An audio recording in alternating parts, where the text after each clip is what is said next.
6'3", 222 pounds, with a deep voice.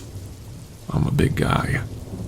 I've never been the type to feel uneasy about walking alone at night. It's not like I have much to worry about.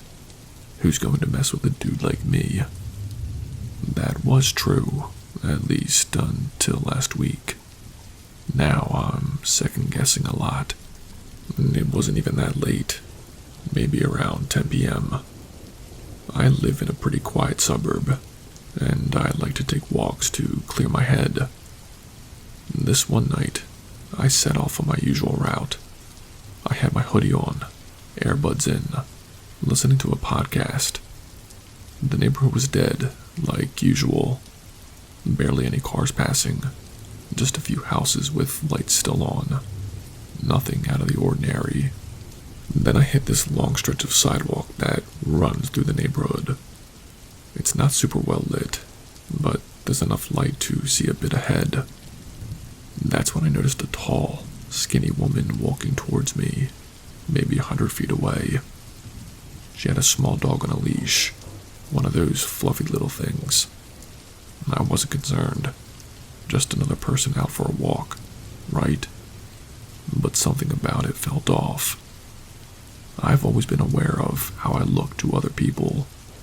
Big guy, walking around at night, deep voice. It can come off as intimidating, so I do my best to seem friendly when I pass others on the sidewalk. And as I got closer to this woman, I did what I always do. I pulled out an earbud and said, "Good evening, how's it going?" She responded right away, "Good evening, how's it going?" No big deal, she was just being polite, repeating what I said. But then she said it again, same exact words. "Good evening, how's it going?" Only this time, she sounded almost identical to me. Same tone, same rhythm.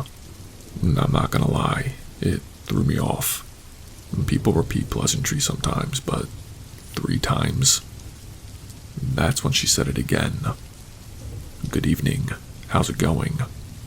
This time her voice matched mine almost perfectly, like she was copying me, but trying to perfect it with each attempt.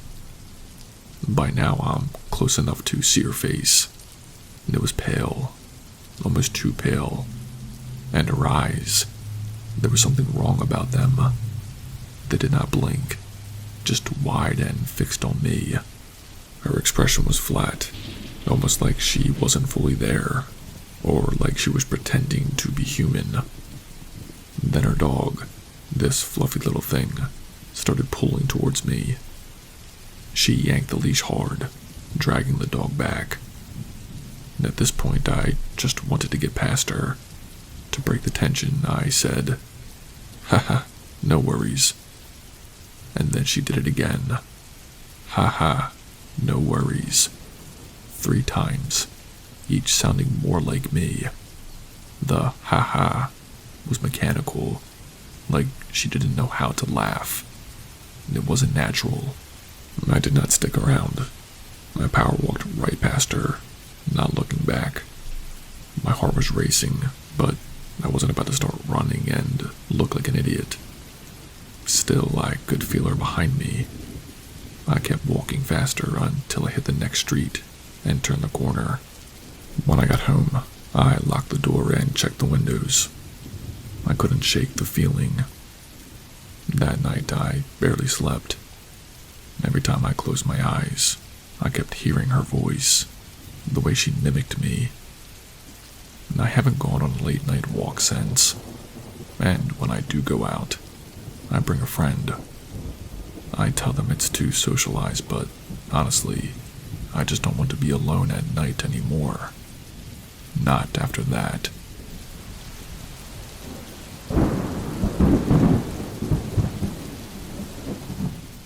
It was around 3 a.m., late October.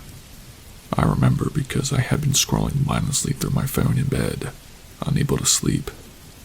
My dog, Daisy, was curled up at the foot of my bed, dead to the world. It had been a quiet night up until then, but out of nowhere, Daisy jolted awake, She shot down the stairs like a bullet, barking like mad. This was odd, because Daisy isn't a barker.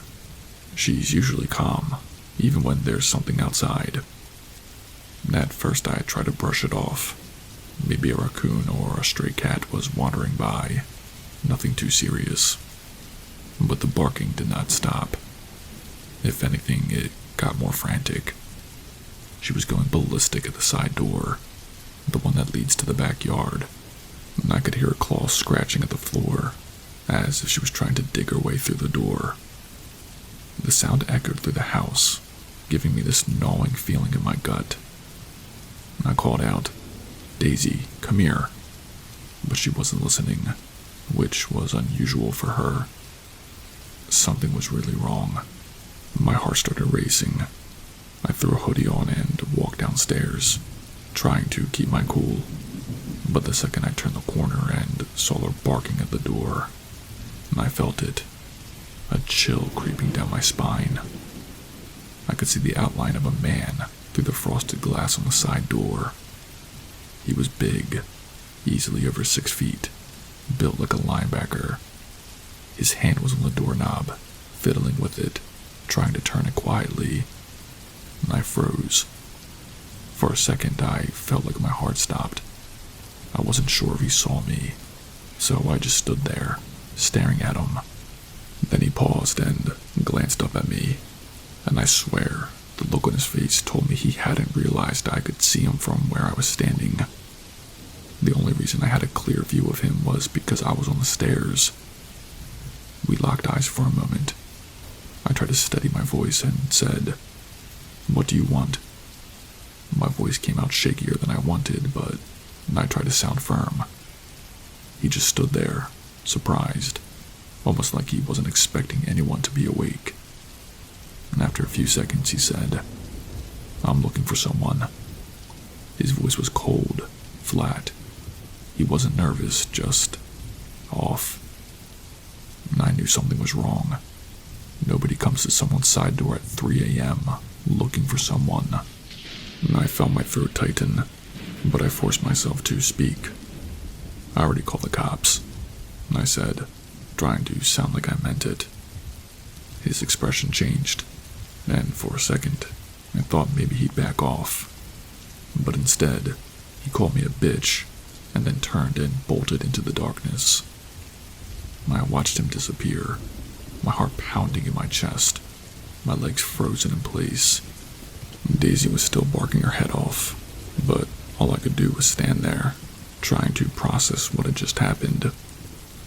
What scares me the most, looking back, is that he knew I was awake.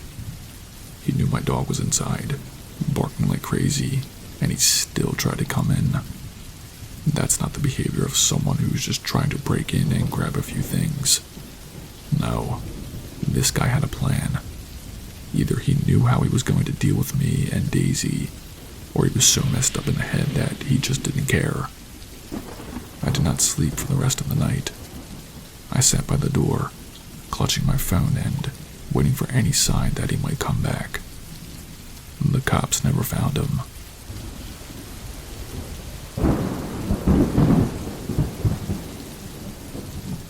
It was December 2010, and my cousin from San Francisco had invited my younger brother and me to visit him.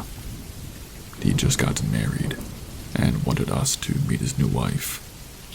Flights booked, bags packed. We were set to leave the next morning.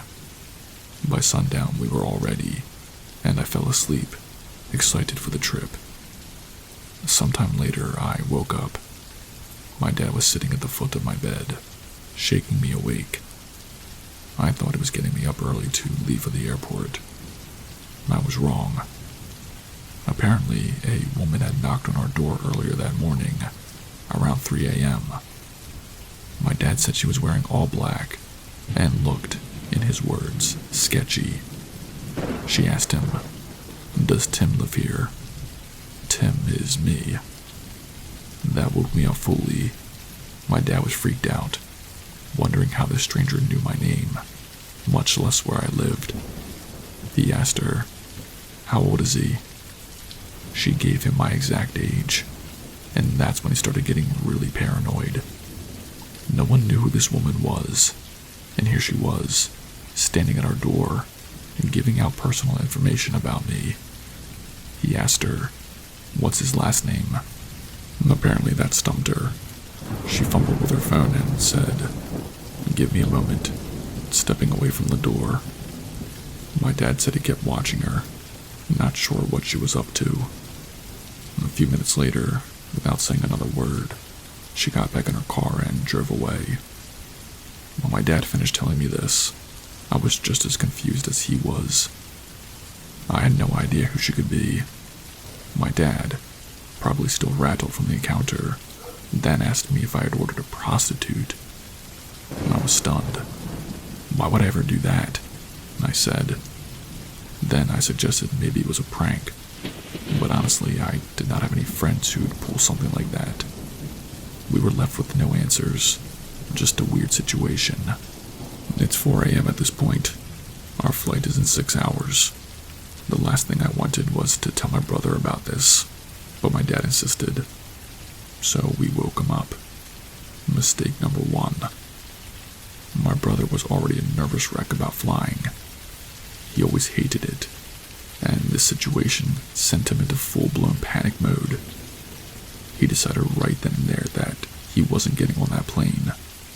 My dad, being the type to overthink everything, started to agree with him. He thought maybe the woman was watching us or that something worse was going on. And I was frustrated. Why would she care about us? What does she even want? I asked, but no one had an answer. My dad left for work, leaving me stuck with a panicked brother. I wasn't going to leave without him, so I spent the next hour trying to calm him down and convince him to get on the plane. Nothing worked. Finally, I called my cousin, explaining the whole situation. He tried to help, pleading with my brother over the phone, but the more people tried to talk to him, the more nervous he got. We never made it to San Francisco. My brother refused to fly, and my dad convinced himself that staying home was the safer option. Christmas that year was a dud. We did not go anywhere, and the trip we'd been so excited for was canceled, all because of one random woman showing up at the door in the middle of the night. The strangest part is we never figured out who she was or how she knew my name. She did not come back, and there was no more odd encounters after that. It was like she disappeared just as suddenly as she appeared. I still think about it sometimes. Maybe it was a prank, or maybe she really did have some reason to find me. But I guess I'll never know.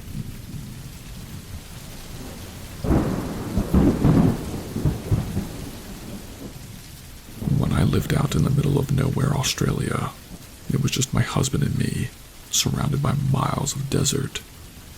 Our nearest neighbors were about 6 miles away, and our house sat at the end of a long dirt road. Nobody ever came out there unless they were specifically visiting us. No one had any reason to. One night I was taking a bath.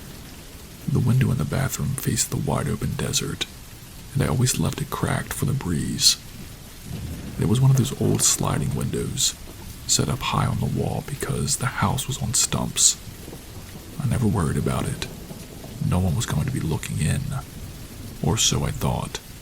As I was lying in the tub, the warm water up to my chin, I looked up, and there it was. A face, a man's face, staring straight at me through the window. I froze. My heart stopped for a second, and then it started pounding so hard I could hear it in my ears. His face was expressionless, just staring. I couldn't move. For a moment, I convinced myself I was imagining it. I had to be. There was no way anyone could reach that window. No way anyone should be out here at all. But I wasn't imagining it. He blinked. I bolted, scrambled out of the tub, water splashing everywhere. I did not care. I threw on my robe, dripping wet, and ran to find my husband. "Someone's outside," I gasped. He looked like I had lost my mind. "What are you talking about?" And I told him what I saw, but he shrugged it off. "There's no way anyone's outside, especially looking through that window. You probably imagined it." I was getting mad now.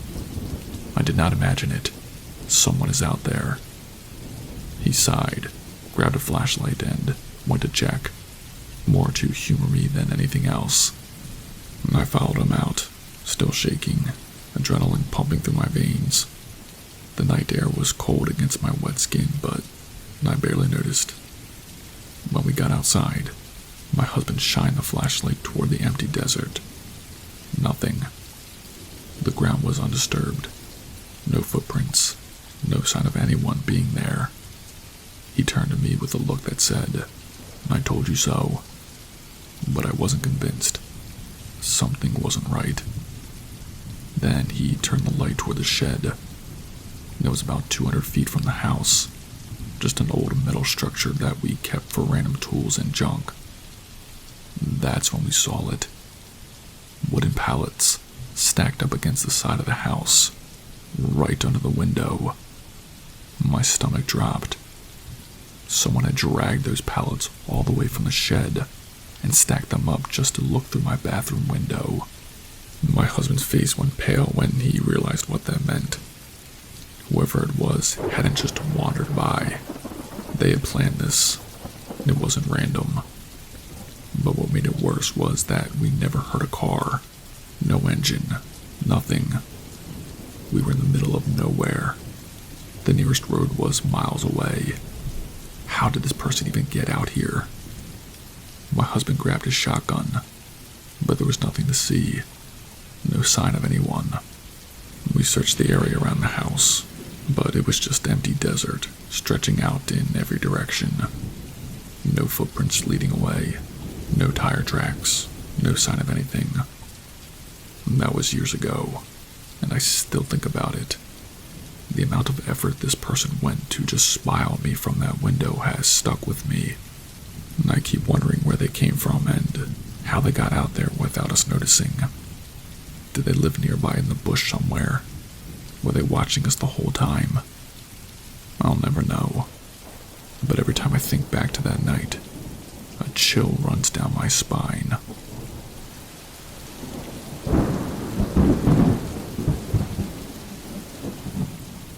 It was the summer of 2013, and I was living near the Adriatic coast of Italy. One night, a few of my friends and I decided to throw a small party on the beach. Nothing wild, just some drinks, a bonfire, and the sound of the waves to keep us company. By the time it hit 1 a.m., I was pretty buzzed, and I realized I needed to take a leak. Not wanting to go anywhere near our group for obvious reasons, I climbed up some rocks, figuring I'd find a secluded spot. The full moon was bright that night, and I could see almost everything around me clearly. And after walking a bit, I came across this small cove tucked away from the view. It wasn't visible from the beach or anywhere inland. And it was a tiny, sandy bay, easy to miss unless you knew it was there. Perfect spot, or so I thought. As I approached, I noticed a figure sitting on the sand. At first I thought I was imagining it. Someone sitting there in the middle of the night, completely still. But as I got closer, I saw that it was a man. He was huge, easily in his 50s, overweight and dressed in worn clothes. His head was buried in his arms like he was either sleeping or dealing with something heavy. I probably should have just turned back right then. Something felt off, but I thought maybe he was drunk or sick. So against my better judgment, I walked closer and asked, "Hey, you alright? Need any help?" Big mistake. He slowly lifted his head, and the first thing I noticed was his eyes. They looked wild, like he hadn't slept in days. Then, he suddenly started screaming at me, his voice echoing off the rocks. "Get away from me. I'll kill you. I'll crack your head on the rocks." The way he said it made the hair on the back of my neck stand up. He wasn't just some drunk guy blowing off steam. There was real anger, real intent in his voice. For a split second, I froze, trying to process the situation, but then adrenaline kicked in. I turned and ran, scrambling over the rocks as fast as I could. My heart was pounding so hard I could feel it in my throat.